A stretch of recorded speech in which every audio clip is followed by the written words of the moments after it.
Hello guys, welcome to your channel. ಇವತ್ತಿನ recipe ಬಂದುಬಿಟ್ಟು restaurant style mushroom ಹಸಿ ಬಟಾಣಿ ಹಾಕ್ಬಿಟ್ಟು ಒಂದು ರೆಸ್ಟೋರೆಂಟ್ ಸ್ಟೈಲ್ ಕರಿ ಮಾಡೋಣ. ಅದಕ್ಕೆ ಬೇಕಾಗಿರೋಂಥ ಇಂಗ್ರೀಡಿಯೆಂಟ್ಸ್ ಈರುಳ್ಳಿ, ಬೆಳ್ಳುಳ್ಳಿ, ಶುಂಠಿ, ಚಕ್ಕೆ, ಲವಂಗ, ಒಂದು 4ರಿಂದ 5 ಗೋಡಂಬಿನ ಹಾಕ್ಕೊಳ್ಳೋಣ. ಇವಾಗ ಮೀಡಿಯಮ್ ಸೈಜ್ 2 ಹಣ್ಣಾಗಿರೋ ಟೊಮೊಟೊ ಹಣ್ಣು.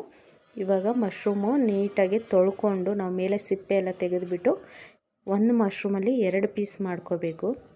ಇವಾಗ ಒಂದು ಮಸಾಲೆ ಪ್ರಿಪೇರ್ ಮಾಡ್ಕೊಳ್ಳೋದಕ್ಕೆ ಒಂದು ಪ್ಯಾನ್ ಇಟ್ಕೊಂಡು 1-2 ಟೀ ಸ್ಪೂನಷ್ಟು ಎಣ್ಣೆನ ಹಾಕ್ಕೊಂಡು, ಎಣ್ಣೆ ಕಾದ ನಂತರ 1-2 ಏಲಕ್ಕಿ, ಚಕ್ಕೆ, ಲವಂಗ ಎಲ್ಲ ಎಣ್ಣೆಗೆ ಹಾಕ್ಕೊಂಡು ಒಂದು ಅರ್ಧ ಇಂಚಷ್ಟು ಚಕ್ಕೆ ಹಾಕ್ಕೋಬೇಕು.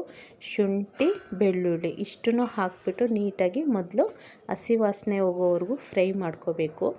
ಆಮೇಲೆ ಒಂದು ಈರುಳ್ಳಿನ ಮೀಡಿಯಮ್ ಸೈಜು ಒಂದು ಈರುಳ್ಳಿ ಕಟ್ ಮಾಡಿಕೊಂಡು ಅದು ಎಣ್ಣೆಗೆ ಹಾಕ್ಬಿಟ್ಟು, ಗೋಡಂಬಿ ಮಾತ್ರ ಸ್ಕಿಪ್ ಮಾಡೋಕ್ಕೆ ಹೋಗಬಾರ್ದು. ಗೋಡಂಬಿ ತುಂಬ ಚೆನ್ನಾಗಿರುತ್ತೆ ಗ್ರೇವಿಗೆಲ್ಲ.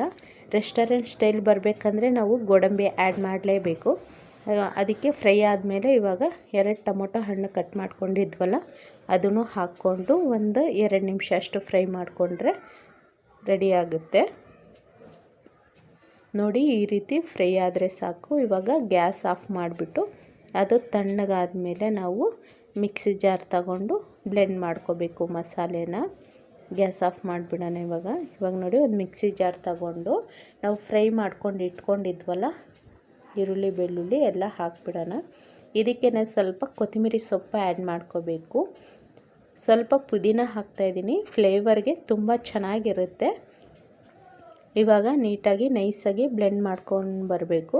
ನೋಡಿ, ಈ ರೀತಿ ನೈಸಾಗಿ ಗ್ರೇವಿ ರೆಡಿ ಮಾಡಿಕೊಂಡು ಇವಾಗ ಒಂದು ಕಡಾಯಿ ಇಟ್ಕೊಂಡು ಅದರಲ್ಲಿ ಒಂದು 4ರಿಂದ 5 ಟೀ ಸ್ಪೂನಷ್ಟು ಎಣ್ಣೆ ಹಾಕ್ಕೋಬೇಕು.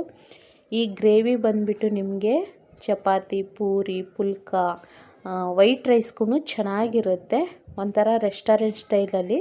ಇವಾಗ ಒಂದು ಪಲಾವ್ ಎಲೆ ತಗೊಂಡು ಅದರಲ್ಲಿ ಚಿಕ್ಕ ಚಿಕ್ಕದಾಗಿ 3 ಪೀಸ್ ಕಟ್ ಮಾಡಿ ಹಾಕ್ತಾಯಿದ್ದೀನಿ. ಇವಾಗ ಇದಕ್ಕೇ ಒಗ್ಗರಣೆಗೆ ನಾನು ಮಶ್ರೂಮ್ನ ಆ್ಯಡ್ ಮಾಡ್ತಾಯಿದ್ದೀನಿ. ಯಾಕಂದರೆ ಮಶ್ರೂಮ್ ಎಣ್ಣೆಯಲ್ಲಿ ಫ್ರೈ ಆದರೆ ಫ್ಲೇವರ್ ತುಂಬ ಚೆನ್ನಾಗಿರುತ್ತೆ. ನಾವು ಆಲ್ರೆಡಿ ಮಸಾಲೆ ಎಲ್ಲ ಫ್ರೈ ಮಾಡಿಕೊಂಡು ಬ್ಲೆಂಡ್ ಮಾಡಿದ್ದೀವಲ್ಲ, ಹಂಗಾಗಿ ಎಣ್ಣೆಯಲ್ಲಿ ಜಾಸ್ತಿ ಹೊತ್ತು ಫ್ರೈ ಆಗೋದಂಥದ್ದು ಏನಿಲ್ಲ. ಹಂಗಾಗಿ ಮಶ್ರೂಮು, ಆಮೇಲೆ ನಾನು ಹಸಿ ಬಟಾಣಿ ತೊಗೊಂಡಿದ್ದೀನಿ. ಹಸಿ ಬಟಾಣಿನೂ ಎಣ್ಣೆಯಲ್ಲಿ ಫ್ರೈ ಮಾಡಿಕೊಂಡ್ರೆ ಫ್ಲೇವರು ತುಂಬ ಚೆನ್ನಾಗಿರುತ್ತೆ, ಗ್ರೇವಿ ತುಂಬ ಟೇಸ್ಟಿಯಾಗಿ ಬರುತ್ತೆ. ಹಂಗಾಗಿ ನಾನು ಬಟಾಣಿ ಮೊದಲೇ ಬೇಯಿಸಿಟ್ಕೊಂಡಿಲ್ಲ, ನಾನು ಹಸಿದೆ ಹಾಗೆ ಹಾಕ್ತಾಯಿದ್ದೀನಿ. ಇವಾಗ ನಾವು ರುಬ್ಬಿಟ್ಕೊಂಡಿದ್ದೀವಲ್ಲ ಮಸಾಲೆನ ಈ ರೀತಿ ಹಾಕ್ಕೊಂಡು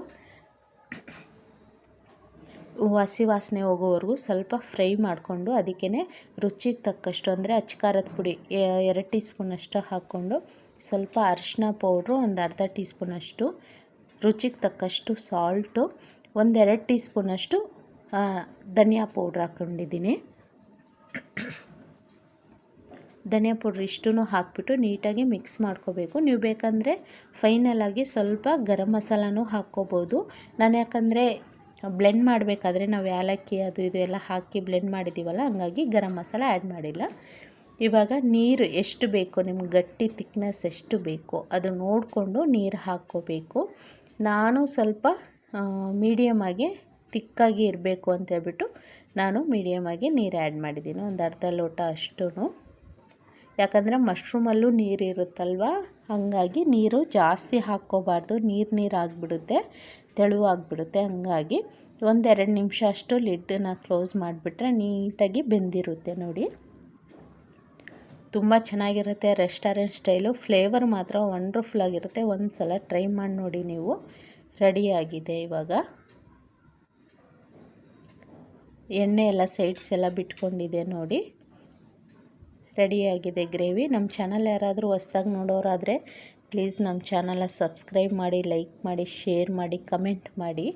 ಇವಾಗ ಸ್ವಲ್ಪ ಮೇಲೆ ಕಸೂರಿ ಮೆಂತಿನ ಆ್ಯಡ್ ಮಾಡ್ಕೋಬೇಕು, ಫ್ಲೇವರ್ ತುಂಬ ಚೆನ್ನಾಗಿರುತ್ತೆ. ನಿಮಗೆ ಬೇಕು ಇಷ್ಟಪಡೋರಾದರೆ ಸ್ವಲ್ಪ ಬಟರ್ ಹಾಕ್ಕೋಬೋದು, ಬಟರ್ ಬೇಡ ಅನ್ನೋರು ಸ್ಕಿಪ್ ಮಾಡಿ. ನೋಡಿ, ಈ ಹದಕ್ಕೆ ಬಂದಿದೆ ಗ್ರೇವಿ. ತಣ್ಣಗಾದರೆ ಇನ್ನೂ ಗಟ್ಟಿಯಾಗಿಬಿಡುತ್ತೆ, ಹಂಗಾಗಿ ನೀರನ್ನು ನೋಡಿಕೊಂಡು ಆ್ಯಡ್ ಮಾಡ್ಕೋಬೇಕು. ನೋಡಿ, ಓಕೆನಾ? ಈ ವಿಡಿಯೋ ನಿಮಗೆ ಇಷ್ಟ ಆಯ್ತು ಅಂತ ಅಂದ್ಕೊತೀನಿ. ವಿಡಿಯೋ ಕೊನೆವರೆಗೂ ನೋಡಿ, ಲೈಕ್ ಮಾಡಿ, ಶೇರ್ ಮಾಡಿ.